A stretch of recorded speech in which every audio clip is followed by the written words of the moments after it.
consulting company. Behavioral data scientist. Behavioral data scientist. Narrative data. Thank you. Them some heavy titles. Folks, we're back here live in Pittsburgh at Netroots Nation.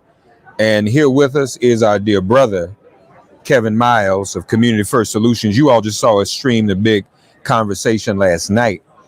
He also is wearing the hat today of the Southern Poverty Law Center, doing some incredible work. And so Kevin is here with me. We're going to hear about a panel. He's been in a few panels. We want to hear about one in particular. I like those glasses. Those are bad. I have some a little bit like that. I wish I had them. I'm going to bring mine tomorrow. So I'm changing subject. I'm supposed to be something. Not look, they hit me. I just turn around. But that's what happens when you do stuff like you be focused on stuff and somebody do something fly like that and it just. So it worked. That's the effect it had.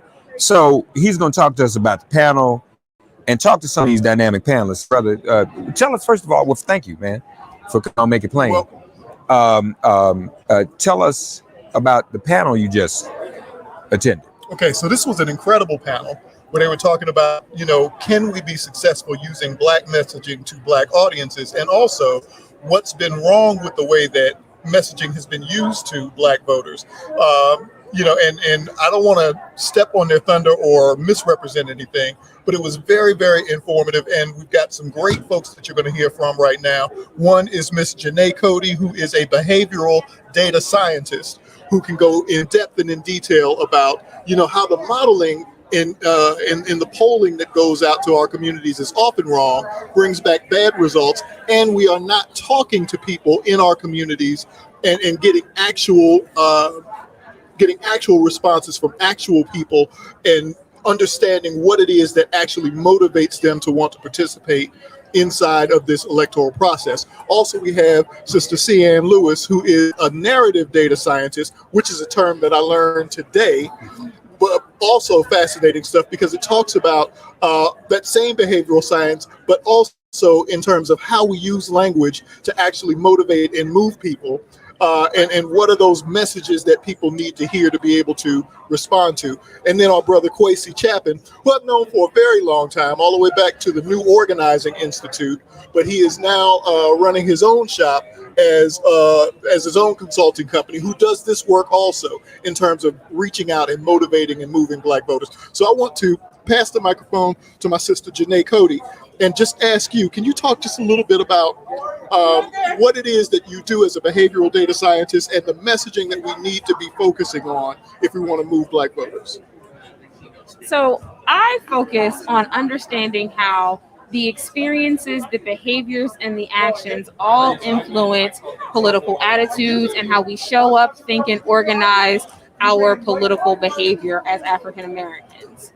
And so some of the work I do with understanding messaging is how do you construct messaging in a way that is consistent yet accounts for all of the variation within the Black community and brings to bear all of the diversity of our experience and our political ideology. And how do you do that in a way that connects actions with attitudes to influence behavior, not just in a single election, but over a long term to accomplish a goal, to connect the very real work of turning voters out and improving voter turnout and connecting that with the accomplishment of political goals.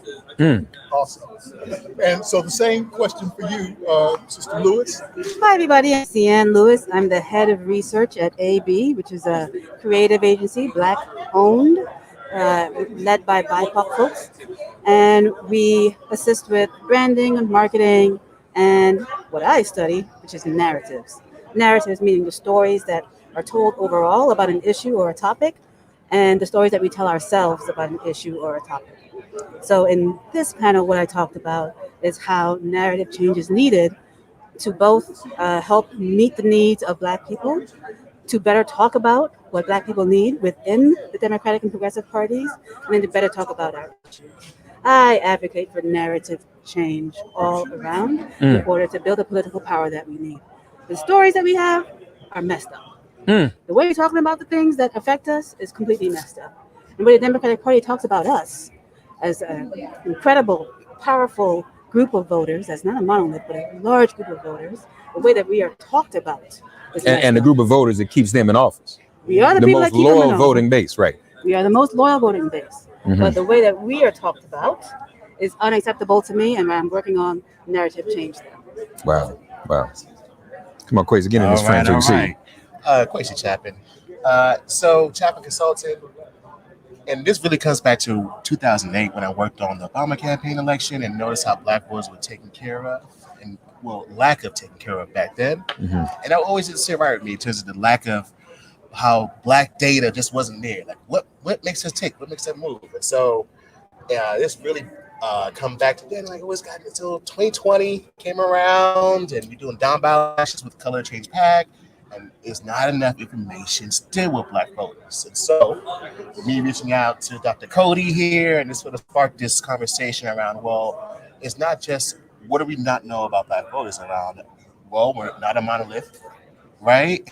And what does that mean? And so what does that mean? That means you have to talk to Black people differently. When you talk to a older Black man, it's going to be different to a younger Black man with no college degree, right? And so those messaging and what that means, just another overall thing of like, hey, if the Democratic Party treated Black voters like white suburban moms, we would be treated would be a whole different situation. So that's sort of what's sort of sparked this panel. And if you missed it, don't worry, we'll try to find another way to get this out there for y'all. Well, and you're doing it. Why? But why does the Democratic Party treat us different from white suburban college educated women?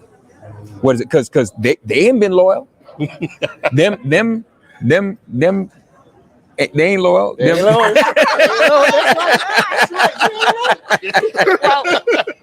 there are several forces at play, but one that we've come back to again and again, and that Sion mentioned a few times, is that African Americans are politically captured. So what does that mean? That means that Republican electoral victories do not depend upon Black votes. And because we vote as a single block for Democrats, they don't have to cater to us because we have no other place to go. So we're in this hard place where it's either turn out for Democrats or don't turn out at all. And then Republicans get elected. That, right. Our votes are then taken for granted because people tend to think that we have no other alternative and they don't have to do anything. And we show up year after year, despite all of our complaints, despite our issues not being resolved, despite our issues not being met. So for, a while, at least until, very recently, they have, basically relied upon being able to bank on the Black vote no matter what. And it's been reflected in how they actually fund us, how they actually support our work, how they talk about Black voters, how they dismiss us. And there's also just a lack of understanding of our culture and our tactics and how we show up in this movement. So things get tagged as inefficient or cost ineffective without an understanding of the cultural work and the groundwork that has to be laid so that these other more cost efficient tactics can even work. And there's, there is a unique place and a hard job for the person in Black civic engagement because you are expected to perform miracles with very, very little at the last minute every year, and it's coming. Yeah. So, the work that we are all trying to do here is to take a step back and figure out ways that we can be proactive, that we can strategize, that we can use data, that we can use all of the information and expertise that you see here before us, and not just give our brain trust over to the more paid, more well-resourced groups who exist in our space. And you all, data-driven analysts and whatnot. No, I'm fine. You go. But in doing that, is there a formula whereby we can also, as an electorate, no longer be taken for granted? Is there some science in that? I mean, maybe not. I mean, because I know you're just looking at the numbers. And that's the first part question. Second part question, I'm gonna leave y'all alone because I know y'all just had a panel and I'm up here taking time. It seems that our enemies are reaching, correct me if I'm wrong, reaching our voters and manipulating our voters better than those of us who aren't our enemies are. So, for example, the whole movement around turning at least a percentage of Black men toward Trump, and that and all of that is online disinformation with Ice Cube's help. I said it last night. I'm consistent. I'm calling him out. You can't be after police one minute and then back to blue the next. And then, but wait a minute now. And now it's working because that's what's going on in Georgia. So there's a messaging that's going on to black men in Georgia, whereby it's like, we're not going to vote for the sister for governor because what's she doing for black men? What's Brian Kemp doing for black men? Right. So that's the first of all. Does you all's work contemplate a solution to us being taken for granted? And what about the disinformation messaging that actually seems to be effective? And why is that more effective? Well, I'll start with the disinformation because I study that all the time. You know, the short answer is it's really, really, really easy and effective to misinform and disinform people when people have been told something is bad, something is not good, something is a problem. So, for instance, if you're told that, I don't know, black women are problematic and such, it's very easy to say to black men online, well, don't vote for her, she's an issue. Right? You can link misogyny and not voting very quickly, very easily together. And we see that happen over and over, especially among black audiences. Second thing for misinformation is that a lot of it is not even funded from this country. The number one target, right, for Russian disinformers is black people. That's right. Right? That's right. But if you look at the subject matter, y'all, when I say that, y'all think I'm all conspiratorial. This is an expert. This is an expert telling y'all that. Go ahead. Come on. The second thing is if you look at the subject matter, the narrative that they use to effectively use misinformation, they fall into a couple of buckets that emphasize societal problems among black people. So a lot of it is about manhood, not being able to provide, and flipping that on his ear and saying, if the system's not working for you, why participate in the system at all? Right. If you look at what we call the manosphere, right? You all heard of the manosphere? No. Men with an M. Manosphere. Break it down, sister. So the manosphere is a series of organizations and online content that's put out specifically to black men that, well, they have a lot of topics to talk about. A lot of it is becoming economically free, right? Being independent, being able to provide. These things which are elusive for black men overall in this country is much harder because of structural racism, right? But if in this manosphere you're being told that you need to spend your time working, you need to spend your time providing, you need to be a high-valued man and find a high-valued woman and such, on and on and on, and then if they said that the system is broken, why participate in voting? It all makes sense in the manosphere. You don't need to come out and vote. It doesn't matter anyway. Your vote doesn't matter anyway. What really matters is making the bag. Make this dichotomy between earning and voting and participating, which makes a lot of sense to a lot of black men. Right? It's a real problem, narrative-wise. Right? So, but to answer your overall question, right, which is how to actually get the Democrats to treat us better. Well, the premise of the question is off. Really, what we're talking about is black political power. We're talking about political power in a way that hasn't been talked about in this country in a long time. I'm talking about changing the narrative where we as a people feel that we're actually powerful and have agency over ourselves and our lives. So if you talk about power in a real way that people have access to, you actually can show up and change a school board election. You can change a prosecutor election. That's right. You can change how the laws are being implemented in your state. You actually have the power. If we really drive that narrative home, I think we'll see better results from our so-called Democratic Party. Right? So once people are able to harness their power by the stories we tell them and the stories we tell ourselves, then the Democratic Party would be irrelevant. Really, we know we can swing all kinds of elections on the state level, right? You can't win the presidency without us. But if we really, really drive home the narrative that we really are powerful and we have the agency in that power, then we're unstoppable. Y'all bad. Them glasses really are your superpower. Y'all, all of y'all are great. These are some. It's okay. I don't mean it's no insult, but are y'all like nerds? Yes. So it's black nerd. That's correct. Yes. Black nerd magic. That's right. Proud. Yeah. So y'all proud of that? Oh, yeah. See, if I had known we was coming up, being nerds was not cool. You know what I'm saying? And if I had known it was gonna be as cool,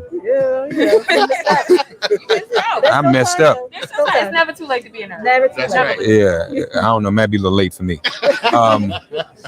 Janae Cody, Sion Lewis. Doctor, forgive me. Yes, right. Wow. Impressive. Where'd you go to school? Notre Dame. You went to Notre Dame? The University of Notre Dame. And that's where you got your PhD? Yes, sir. Where'd you go undergrad? Rutgers. Wow, impressive. Thank you. Outstanding. What about you? Where'd you go to I school? don't have no PhD, But that's cool. But you still obviously, but you still obviously real educated. Yes. Undergrad, I went to the College of William and Mary, and grad school, I went twice. I have a degree in stats from Johns Hopkins, and then I have a degree in data science and analytics also from Hopkins. Y'all hear how heavy these people are? Come on, brother. Listen, University of Maryland is where I represent. And you know he from because that's how you pronounce it from down there, Maryland. You from the DMV, right? That's Maryland. right. You know what else we say? We say Murray. We didn't, we say Mary. That's what. This is great. Thank you all for being a part of the show. Thank you for bringing this crew over. You have any closing thoughts? I do not. Okay. Well, that's normally in broadcasting. When I throw something to you, you're not supposed to say that. You're supposed to come up with something. I'm glad we ain't on real white folks television or nothing like that. You went to an education panel today, too. Well, we'll talk more tomorrow. Get kind of a debriefing from you, because now where's everybody? Just to be clear, where are you all residing now? Are any of you here locally or what?